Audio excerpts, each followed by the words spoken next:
Gospel according to Luke.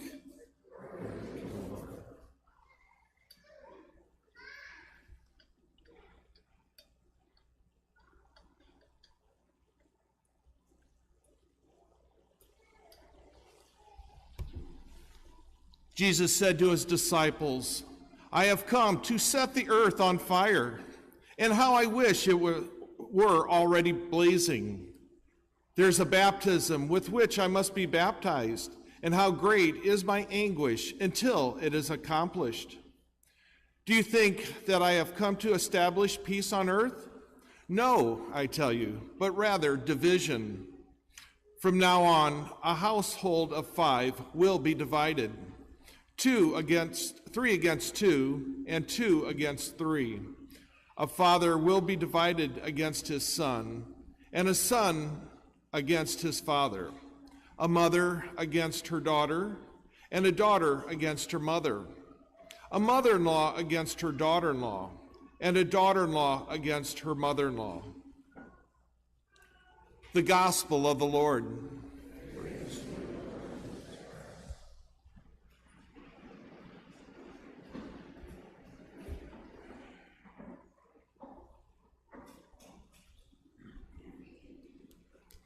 Good morning, everyone. Today, I would like to talk about culture. I think I've shared in the past that we are blessed in this parish to have kind of a wide variety of cultures represented. Most of us have lived our whole lives here and are American-born, English-speaking through and through, but about 30% of our parish is Hispanic, and about 60% of our youth is Hispanic. We have a lot of people who still speak Polish here in our parish. We have a growing community of those who are from Vietnam, and we have some Filipino parishioners who speak Tagalog, in addition to many other groups out there. When we talk about culture, sometimes our mind immediately goes to where you're from, what ethnicity you are, what language you speak, the food you eat, music you listen to, how you dress, so on and so forth. And yes, those are all examples of culture. But I want to talk about a different type of culture today. Because culture is everywhere.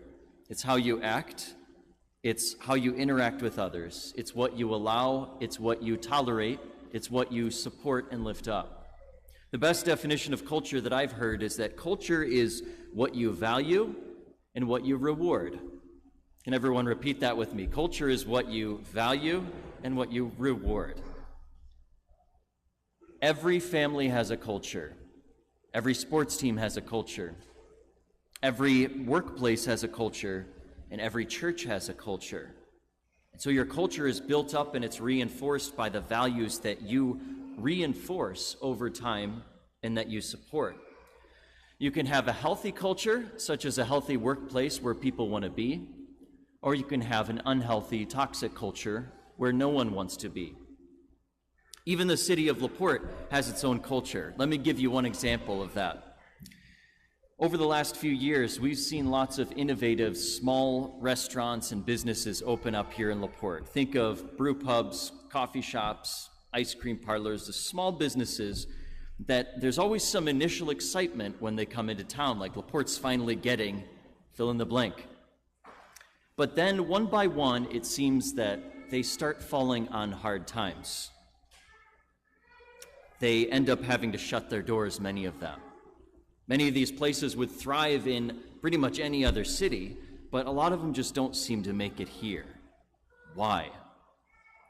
Well, because we don't value those places on the grand scale. We don't go there, we don't spend our money there, we don't support them to keep them open. That's not part of our culture here. But if you wanted to build a fast food restaurant or a dollar store here in LaPorte, that's a totally different story. You're going to do very well and you'll be very successful. Why? Because that's what we value and that's what we reward. We go to those places, we spend our money there, and we keep them open. In fact, we value fast food here so much that we have to tear down these places and rebuild them with not one drive-through lane, but 2 drive-through lanes. That's what we value, that's what we reward, and that forms part of our culture here. Okay, that's enough about LaPorte. What about our parish? What about Holy Family's culture? What do we value and what do we reward here? A couple of months ago, you all took the Disciple Maker Index, the DMI. Remember the 90-question survey that you took a while ago. Father Alex and I will give you some more information about the results of that next month. But I just want to give you a short snippet of what one survey question revealed about our parish culture. You were asked the question, what are the most important community values in the parish? You picked the top 3. There were 9 potential ones to choose from. These are the top 3 that you voted for. Number 1, access to the sacraments and worship. Number 2, prayerfulness. Number 3, being family-focused.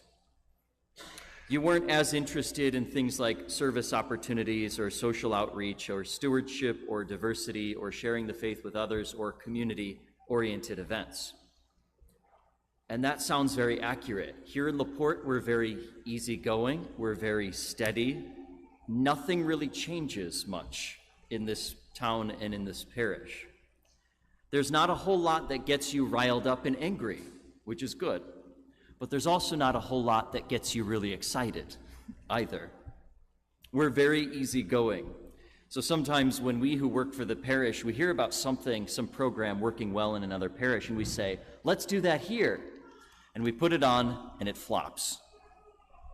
That's not to be negative about you. Some things work very well here, and some things do not work very well. Again, that's part of our culture, what we value and what we reward. Here's the thing, though. Your culture has consequences. To bring us back to Porte's love of fast food, each year the counties of Indiana are ranked based upon your health behaviors and outcomes. The more healthy behaviors you demonstrate, the higher your ranking will be in the state of Indiana.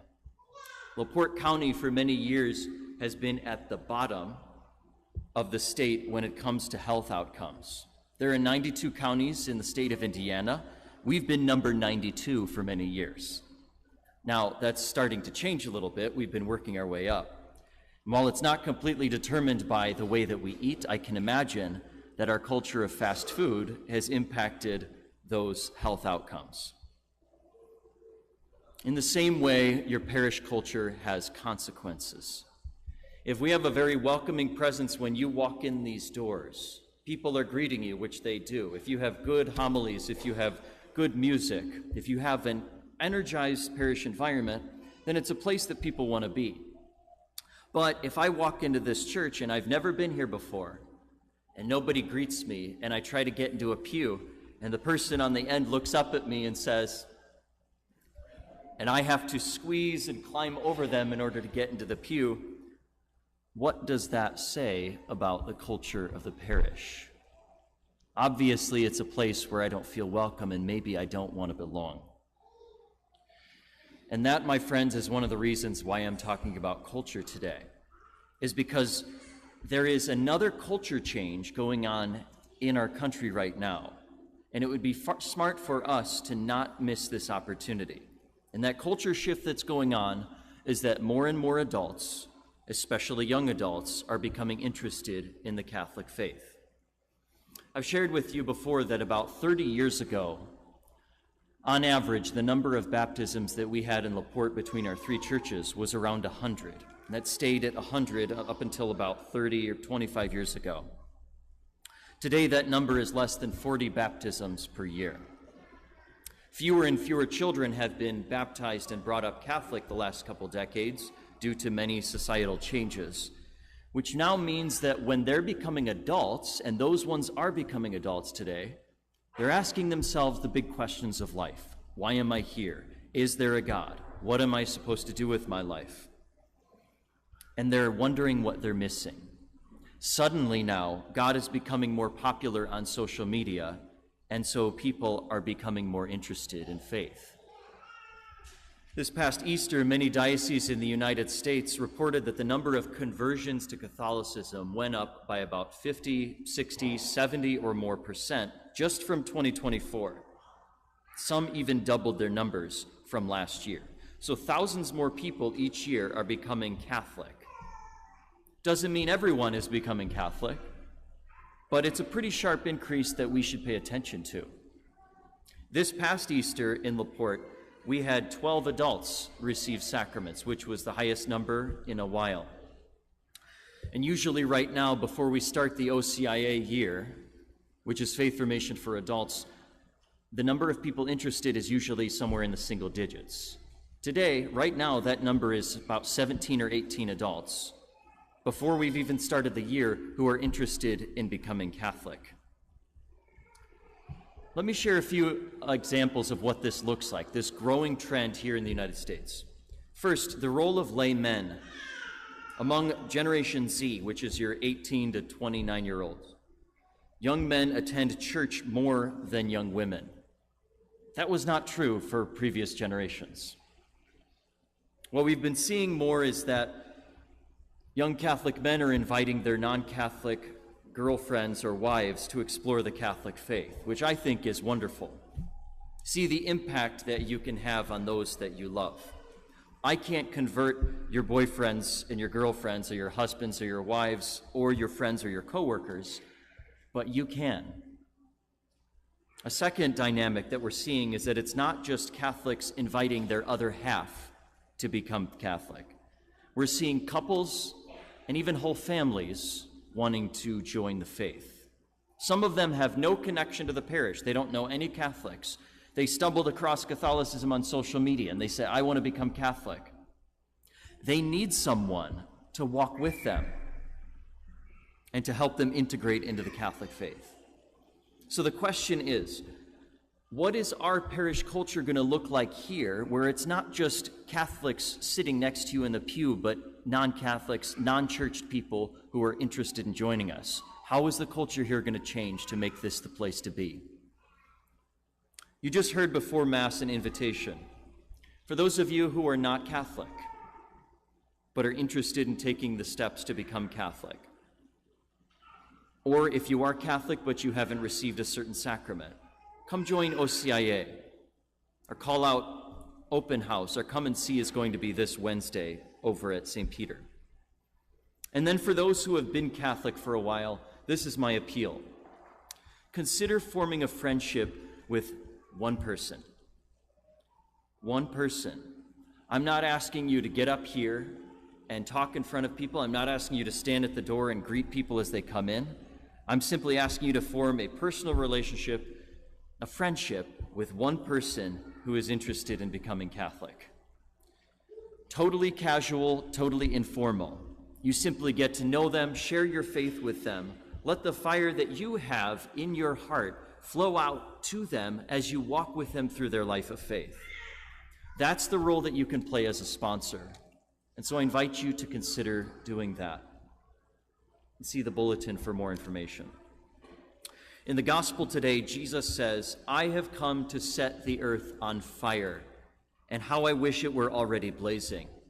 You see, friends, when your faith is on fire, when my priesthood is on fire, in a good way, it means that we are ready to share the gospel with those who want to hear the message of Jesus. It becomes a part of our culture. And if your parish community is on fire with the love of God, if our culture in here looks different from the culture out here, then there's an attractive force to it. Then people want to be here. Because here's the thing, the church is at its best when it's countercultural, when it offers something different from what the world offers out there. Today, our church culture is very different from the culture out there. And very much like the early years of the church, soon after Jesus, when the church was being persecuted as a minority, people flocked to Christianity, not because it had money or because it was super fun, but because it treated the poor and widows and orphans and women with much more dignity than the contemporary society around it. Today, 2,000 years later, the church still offers peace, hope, and meaning to an addicted, hopeless, and meaningless world. I'm going to say something that might sound a little controversial. It's that the American church in recent decades has not always offered an alternative to the prevailing culture. We built churches that didn't look like churches.